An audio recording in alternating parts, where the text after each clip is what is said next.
Good afternoon, ladies and gentlemen, and thank you for taking some time out of the afternoon to join us in today's webinar in the ReadyTalk webinar series. I have the Twitter hashtag up, which is RTWebinar, and all of the speaker handles as well. If you are on Twitter, feel free to carry on the conversation there. Today's seminar is entitled Lead Nurturing Beyond the Toolset, and we are joined today by Kelly Hall from 90 Octane, who's going to share a little bit of insight on the topic for us. She's worked at this agency for 7 years and has experience in the strategic development of execution of online lead generation, lead nurturing, search engine marketing programs, and she's worked with a number of industries with special focus on integrating new technologies. So before we get started, my name is Simone Verhaus. I'll be the moderator in the call. If you have any questions, feel free to chat them into the chat feature that's located at the lower left-hand portion of your screen, whether they are for myself or for Kelly. We'll chime in if there's a break, if there is one for Kelly, and we'll also leave 10 to 15 minutes at the end as well for some specific Q&A. So be sure to send those over throughout the presentation. Also, everybody is going to be in a listen-only mode. So if you guys, again, do have a question, feel free to chat those in the chat feature. As a reminder, today's webinar is being recorded Thursday, March 22nd, and you guys will all receive a link to the recording along with a PDF of the slide deck later on this afternoon in the post-event email, so keep an eye out for that. And on that note, I'm going to go ahead and hand it off to Kelly to start today's presentation. All right, thank you, Simone, and thanks everyone, like Simone said, for taking time out of your day for a little webinar on lead nurturing beyond the toolset. So today we really wanted to take some time to talk about the strategy behind lead nurturing and not focus on the tool actually. People often think, lead nurturing is a really big buzzword in the marketing community right now, but oftentimes it's associated with a marketing automation tool. But that's not really what lead nurturing is. Just because you have a marketing automation tool doesn't mean you're nurturing, and you can also have a great strategy and a great tool, but without the right execution, you're also not lead nurturing. So today we're going to spend some time defining it and really expand that definition to give everyone a good understanding of it and some of the processes that we go through as an agency to help our clients undertake their lead nurturing programs. Prior to that though, wanted to just talk about why lead nurturing. So here are a couple quotes from some people in industry. So number one, multiply your company's revenue by 5. That's the sum of what lead nurturing could produce. Considering that long-term leads, the ones often ignored by salespeople, represent as much as 80% of your sales. Second, the future of marketing lies in engaging your customers and potential customers to be truly interested in your messages and perceive them as useful, not simply as marketing. So that's really about kind of why lead nurturing is important in the field. It speaks to more of the relationship behind it. It's not perceived as marketing as much anymore. It's about that development of a relationship. So to expand on that, companies that are good at lead nurturing realize really great results. So generate 50% more sales-ready leads at a much lower cost per lead. They reduce the percent of marketing-generated leads that are ignored. I'm sure some marketing people on the line have encountered that before. You think you're doing a great job and sales is just not pursuing those leads because they don't find them valuable. So there's stats that have seen that drop from 80% to as low as 25%. And then also on the sales side of things, there's good information out there that having lead nurturing in place, having a good strategy to guide that, actually helps sales reps make quota because what's being passed over is higher quality and it's closer to that close stage. And it also helps in that ramp-up time for new reps as well. So, lead nurturing defined, this is what our definition of it is. And we're going to dive more deeply into each of kind of the bolded terms within here. There's a lot in here, obviously. There's some certain elements that indicate how lead nurturing is kind of different from just a pure play lead generation campaign where marketing is really pushing out. So things like process and communication versus just marketing.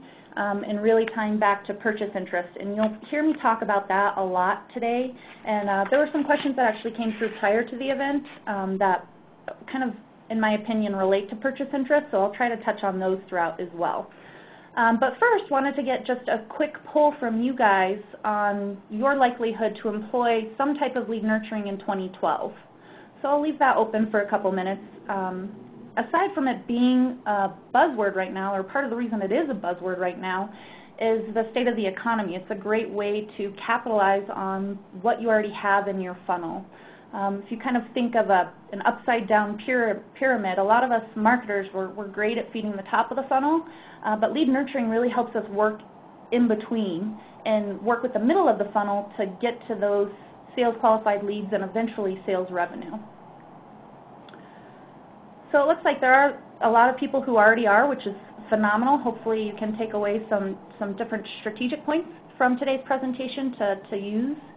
And if you're very likely, hopefully this will help guide your first nurturing program.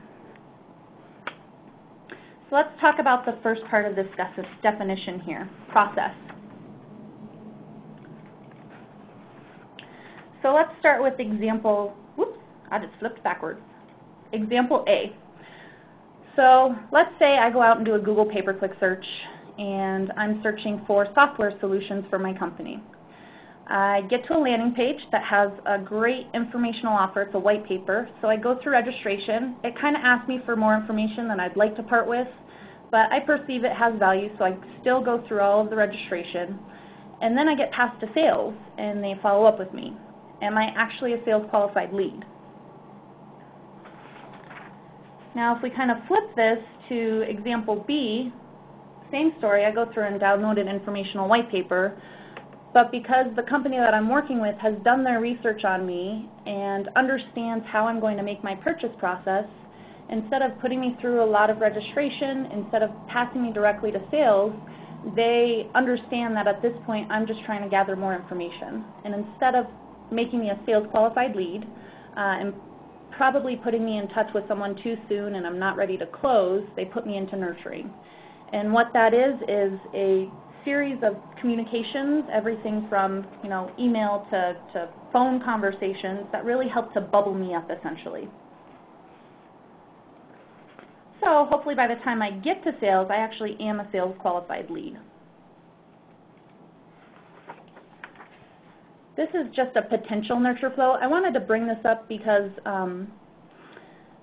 there are a lot of misconceptions around lead nurturing. One of those is that it's very complex and you have to go super deep. And this is actually a simple flow that we actually undertook for a client, and it kind of highlights the simplicity that you can start with.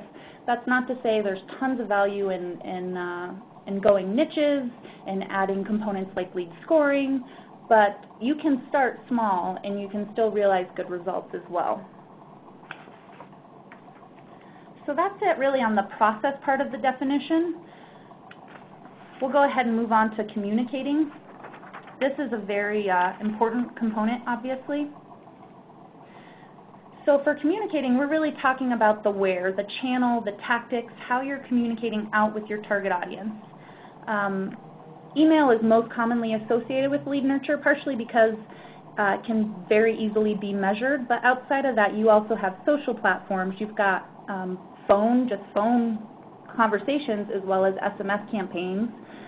You've got webinars as a potential platform for communication, and social is obviously a big one as well.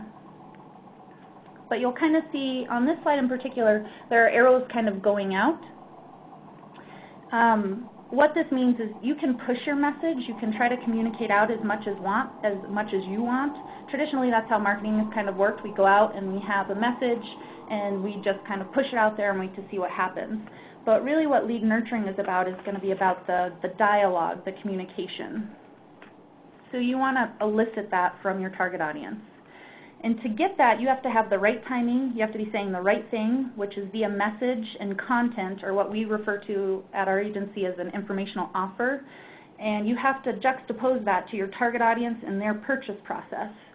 So internally we have a model that we use to accomplish that, and we'll get to that in a little bit, but just something to kind of keep in mind.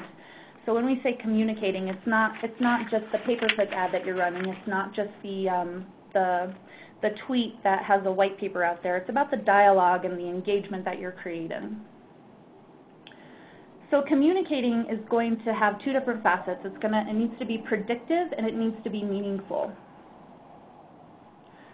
Predictive encompasses lots of different things. I use the word predictive instead of regular. Lots of definitions kind of use regular, but that kind of gives the idea of what we call a drip marketing program, and that may be something like you have a predetermined amount of emails that go out once a week, and that's just how it is. There's no room for really working with the prospect in terms of how they're engaged with your brand. So knowing where or predicting where they fall in the sales cycle guides all of what falls above time and sales cycle in a really profound way. Something in the B2C space, the sales cycle is going to be much shorter. So the time that you have to communicate with someone, the time to purchase, the window is much smaller. So nurture campaigns around there, if they're utilizing something like email, it's not uncommon to see an email go out, a thank you email post-registration, and then maybe another email 2 days after that. Whereas with a purchase cycle that's looking like maybe in the manufacturing space 18 months or longer, and you're in the research phase of that, you're not going to it's not going to behoove you to push someone to marriage, essentially, when they're still dating you. So you may time the communications out much longer out, even monthly. In addition to predictive is meaningful, and this is really where the purchase process starts to come into play. And this right here is an example purchase process that we use internally. We really follow, just to make sure we have all of our ducks covered, that's not the right word, but ducks in a row, I guess. We cover the most complex B2B sales cycle out there, and there will be more to come on that as well, but we really try to hit every portion in there. So the meaningful portion of communication is you can communicate, you can push, but you have to create meaning, and you do that via offers and the content that is within those offers. So when I say offer here, particularly for the B2C space, that's oftentimes considered to be more of a promotion. But when I say offer, I'm really saying informational offer, something that's going to address the needs of the prospect and their questions where they are in the purchase phase. And you'll notice we actually go post-purchase in this cycle as well, and that's a really important component of lead nurturing too. It's not just about that initial sale.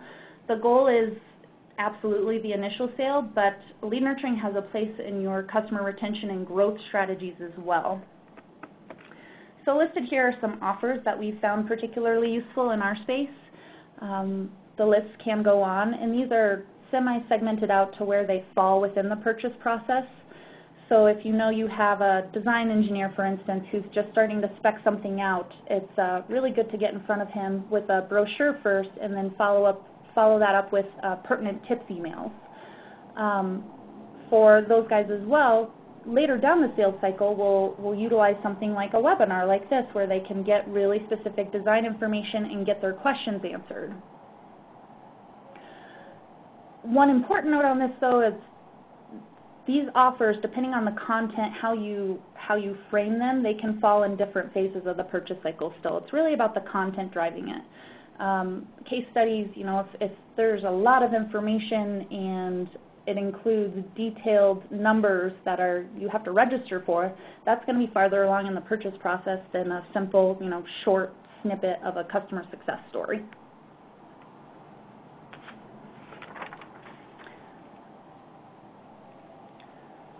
So just some questions asked to help you gauge whether your content is going to be meaningful or not.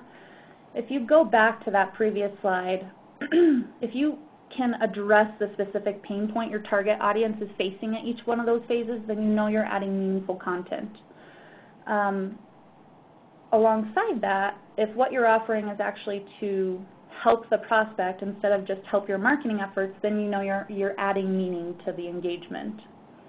And then those next two bullets, that really speaks to how content is digested.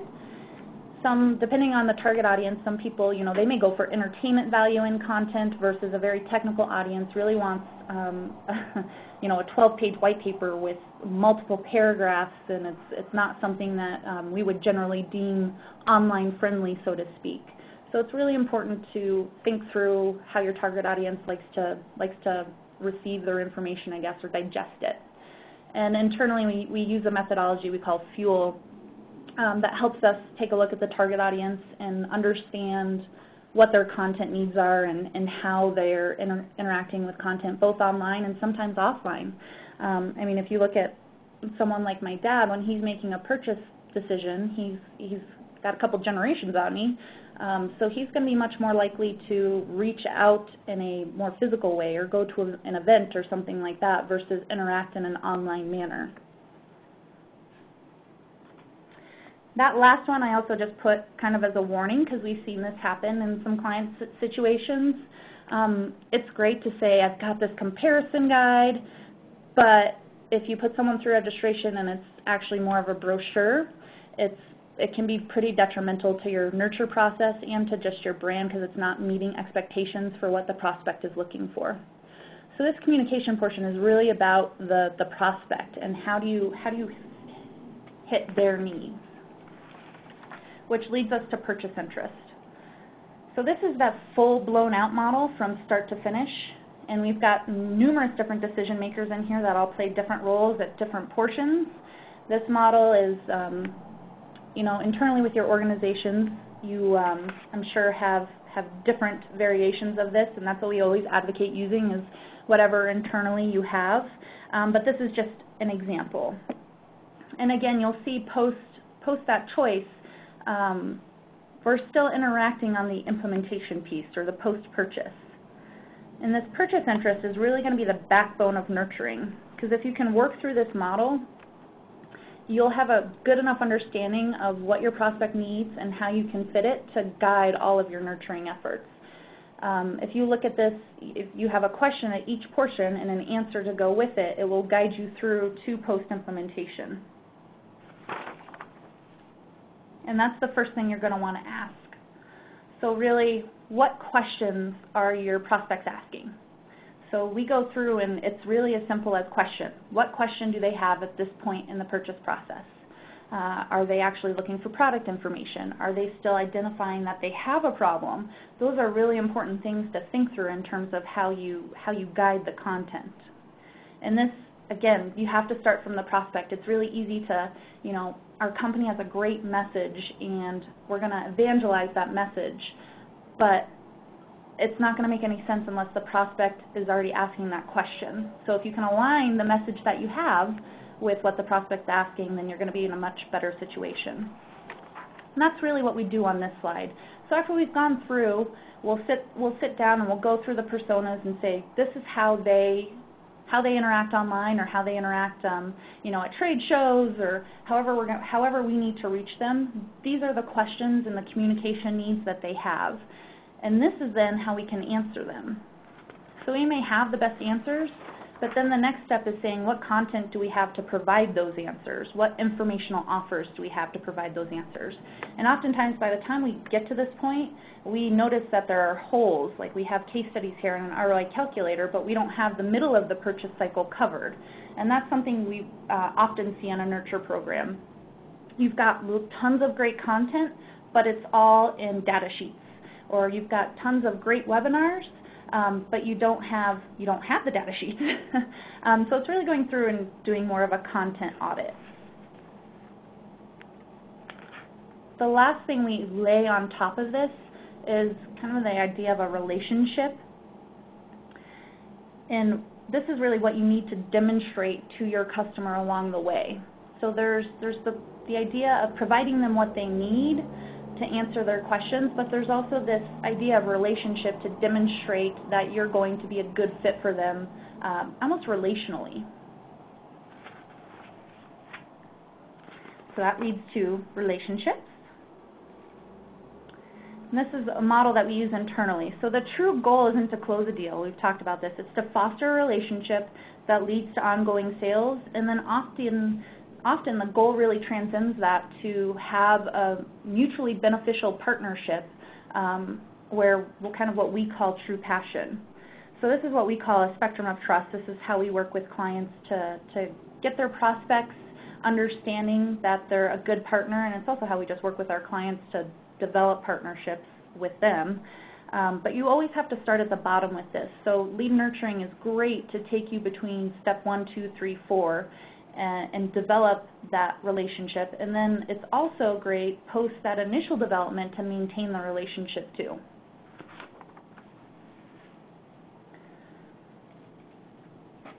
The final component of lead nurturing, the definition, is sales qualified leads. This is what everyone is striving for. This is the bottom line for every marketer, those sales qualified leads and the revenue that's going to originate from those. So when we talk about sales qualified leads, there's a lot of different definitions. I've been in client meetings where it's seriously anyone we can get on the phone. I don't care if they want a birthday party. We're salespeople and we will sell to them, to someone who's selected ready to buy, which is, great. I'd love if we could always deliver someone who's selected ready to buy. Not always the case, unfortunately. So this leads to a lot of misalignment issues between sales and marketing. In fact, Marketing Sherpa just came out and said 60% of sales and marketing teams actually have an alignment issue. So I wanted to ask you guys, if you have a currently agreed upon SQL definition between your sales and marketing teams, or is this something you're currently kind of striving toward?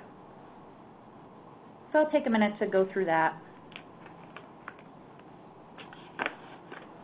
Now, alignment is going to be key, just to speak more on that. Alignment is going to be key because, lead nurturing really focuses on the marketing portion of it, but we have to have that sales buy-in. We have to honestly have the knowledge of the sales people, and they're on the front lines. We have to understand their interactions with the prospects to have the best program, and then after the fact, close the loop too.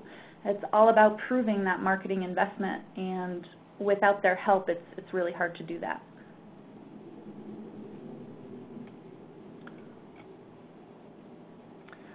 So SQL definitions, not uncommon at all. Sales misalignment, sales and marketing misalignment is a big one, and it's also been top of mind for marketers this year.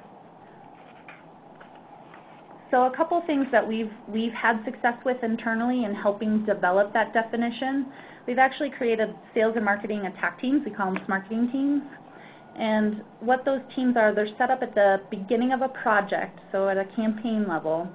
We'll go out, and the first time we did this, it was really finding someone a sales guy who was interested in what marketing was doing and willing to invest the time, and start the project with them to define what the deliverables are, what the registration is, and at what point that's going to be a sales qualified lead. And over time, when sales are, in our experience, when sales has been involved like that, it tends to spread like wildfire because they see that their input is being included in campaigns, and oftentimes the campaigns are a lot more successful because we have the sales input as well. So that's kind of our creme de la creme approach. Obviously, that's not always going to be possible. So a couple other things, sitting in on sales pitches, even if you have, inside sales teams oftentimes have the call recordings. Those have been really helpful to listen to and then ask questions about, and it's all about asking questions. What's the ideal profile? If you see someone come in with this profile, are they worth your time? Are they not worth your time? Why? And then the next best step to that is really asking sales to identify the top 4 characteristics of a sales-ready lead. And we limit it at 4 because there can be so many potential characteristics. This is a really good starting place. It's a difficult one to get to because every salesperson approaches their leads differently. But if you can go through these interviews and ask these questions, ask what the characteristics are, you'd be surprised how often you can get at least a theme to benchmark off of. And that's not to say it's going to be perfect. The definition of a sales qualified lead is generally a constant evolution for an organization, both from an internal understanding perspective and from a market change perspective as well. Another thing that helps is just developing other definitions. So what's not sales qualified, essentially. If you can back out what's not sales qualified, a white paper isn't sales qualified, you'll get to that sales qualified point a lot more quickly. And then the biggest thing is utilizing a constant feedback loop. So what that means is, as sales is getting leads, if you have a sales automation platform, that's awesome. Salesforce.com is something that's good for that. But we've even worked with clients to utilize basic Excel workbooks to gather feedback on the leads, as simple as red, yellow, green with notes on why it's red, and utilize that to work on the SQL definition and then back that into the nurture program to make adjustments accordingly. So those are really the facets of what we call lead nurturing. So the process of communicating, it's got to be predictive and meaningful. It needs to happen regardless of purchase interest level all along the way. It needs to be relationship focused, and if you can do all of that, eventually the sales qualified leads will come. So I wanted to just spend a couple minutes talking about how to get started. It sounds like a lot of you are already started. The biggest thing that we recommend to all companies undertaking lead nurture, is starting small. Crawl before you run. You can have a big impact without having a massive campaign that goes into multiple markets. Multiple markets is a great goal to get to, but you're going to learn a lot from that first small campaign that you can then apply and be more effective moving on. Definitely make sales and marketing alignment a priority. Lead nurture is designed to get to the sales qualified lead. If you don't have an operating definition of that, you're going to run into the same common marketing issue of passing over leads that they don't feel are ready. Identify your ideal customers. Go through and use personas. Do the research to find out where they're taking in content, how they like to be communicated with, if they're more entertainment value or if they're more technical focused. Go through and identify what a lead is when it does become an SQL. On the content level, figure out how you're going to be relevant to your ideal customers. So once you have them identified, go through that purchase decision model, identify what questions they're going to be asking during the purchase, and figure out how you can help them. How can you be of interest to them? That ties to identifying the questions to ask along the way. This is more of a registration function. So one of the great things about lead nurture is you don't have to ask for somebody's birthday and social security number on the first engagement. You really wait until they're closer to the end of the cycle. And that, if you can keep your registration forms to 4 to 6 fields tops even, you'll see a much better conversion rate than if you go out with a registration form with 12 plus fields. And even honestly, the shorter the better. We have clients that, for instance, if you have an e-newsletter that's really designed to just promote engagement at the research level and stay in front of them, something as simple as name and email. Nurturing is designed to pull them back in. As you pull them back in, you can get that additional information. Identify how deep you want your nurture program to go. So do you want to, if you are using a system, do you want to utilize lead scoring models? How do you want to utilize the drip functionality and the logic trees that tie into that? Identify the sales process. Don't forget to say thank you. This is really what I mean by this is every time a communication goes out, every time somebody has an engagement with your brand, definitely send a thank you email with another call to action in it. We see a lot of success off of that simple thing. I downloaded a white paper. I've gotten an email that says thank you. You may also be interested in this. That's a really great way for you to stay top of mind and also get information on where they are in the purchase process. And then optimize. Definitely don't expect to go out and do this 100% the first time. It's about learning.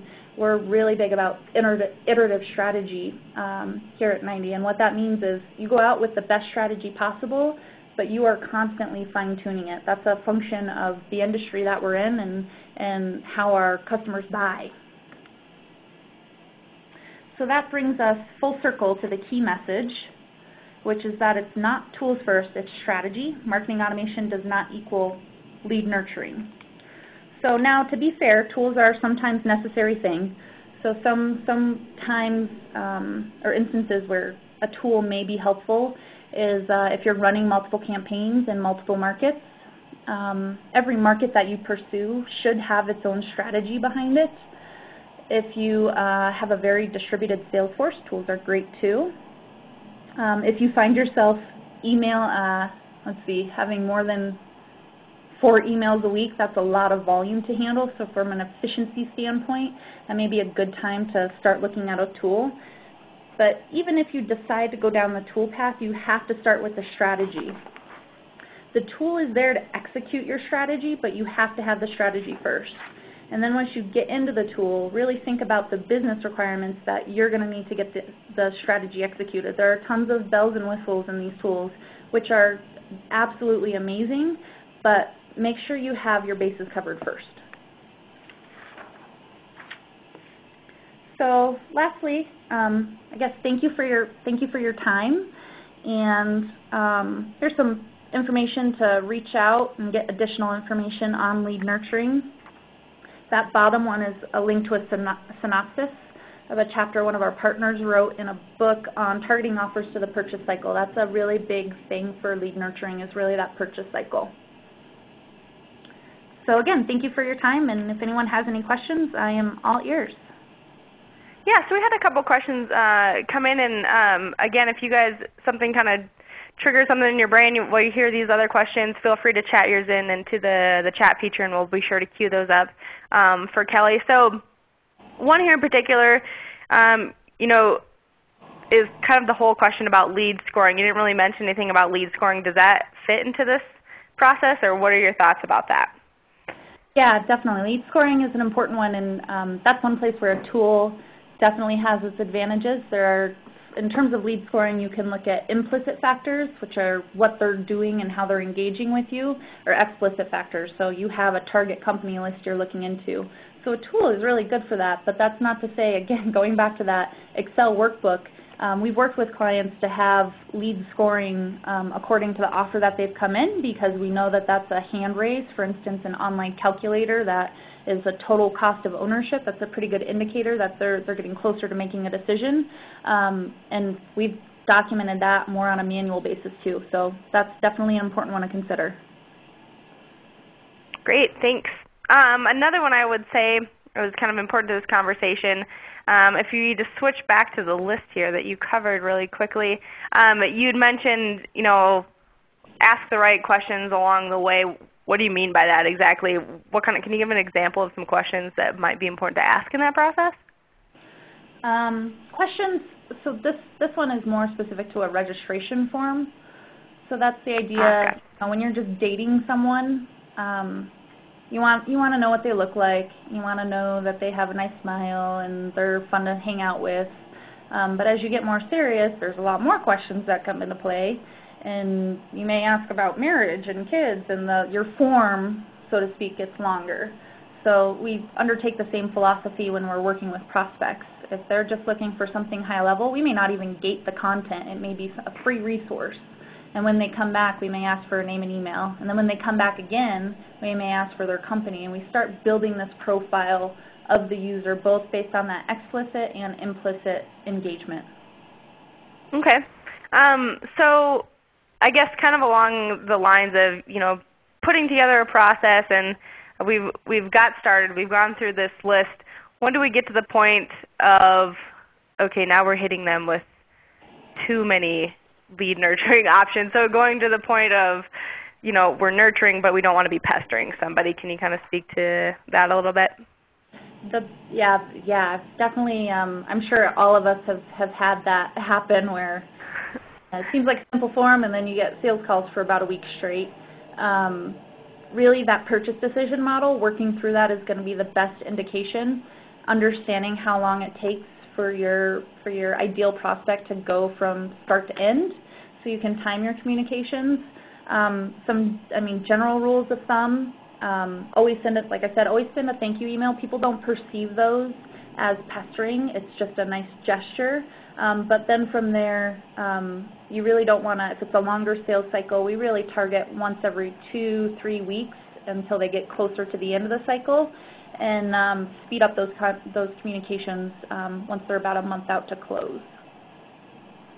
Is there, and it may be different again depending on where they are in the sales cycle or what their position is, if they're they're the decision maker or they're just an influencer. Any idea of how long maybe some of these nurturing tracks might be, or again, there's kind of the frequency piece, but how long or how short makes it maybe most effective, or just kind of depends on where they are in the process? It depends mostly on the product sales cycle for you. So for instance, for some of our large manufacturing clients, it's an 18-month purchase cycle from getting a design engineer to spec something in. So our communication with them is going to be once a month, really, unless they show that they're engaging more, and then we increase the frequency to maybe once every 3 weeks or once every 2 weeks. But the best way to really understand if you're hitting them too hard, it's a lot of trial and error. It's very there's not a single best practice, I'd say. It's very dependent on your company. But the easiest way to understand is if you start to see a good dip in your response rates, that is a clear indication to back off. Gotcha. Yeah, definitely good words to take to heart in any marketing department for sure. Maybe one last question here if we have any additional ones come in, but are there any specific tips that you can give to someone who might be serving multiple markets, like they're catering to both B2C and a B2B market? Any tips there that might be helpful, or do you think it kind of these tactics apply across, the board, whether or not you're hitting one or two different types of audiences, I guess? I think the high-level strategy applies across the board, but certain things to keep into consideration. Oftentimes what we see, particularly on the B2B side, are those markets aren't as mutually exclusive as we'd sometimes think they are. So you should have a separate nurture strategy if you're pursuing a market, but we also include simple things within those communications to help them cross-sell themselves, essentially. Oftentimes, if they're in one market, they're sometimes playing in a couple other too. And then on the B2C side, if you're working in both at the same time, I guess the biggest thing is to make sure you change that filter in your head of how they're buying and what's going to be important. Yeah, messaging is always key when you're kind of dealing with those two different types of markets. Well, great. Do you have any kind of wrap-up points that you want to make before we close out today's call? I don't think I do. Thanks again, everyone, for your time. Cool. Well, thank you again, Kelly. We appreciate it. Thank you guys all for being attentive, sticking around on the call for us. If you have any questions, again, of Kelly after the webinar, here is a lot of contact information. Be sure to utilize what they give you here, especially the link to kind of the case study. What did you say it was at the very bottom there, Kelly, that link? It's a synopsis of a chapter that one of our partners wrote. Oh, book chapter. Yep, really speaks to that purchase goal. Yeah, so you guys definitely take advantage of that. If you have any questions specific to ReadyTalk or what we do, feel free to just chat yes into the chat feature. We'll be sure to have somebody follow up with you. And then the last thing too, we would love it obviously both from ReadyTalk side and from Kelly's side if you would just take a minute to fill out the post-event survey. Very brief. We'd love to get your feedback. What did you learn? What did you hope to take away? And what are some additional topics that we can provide you on the webinar series here that would be of benefit to your business process? So I will go ahead and close out today's meeting. That survey will pop up on your screen. Again, thank you guys for taking some time out of your afternoon to join us, and we hope you can join us again in another webinar on our series. Thank you, everybody. Have a great day.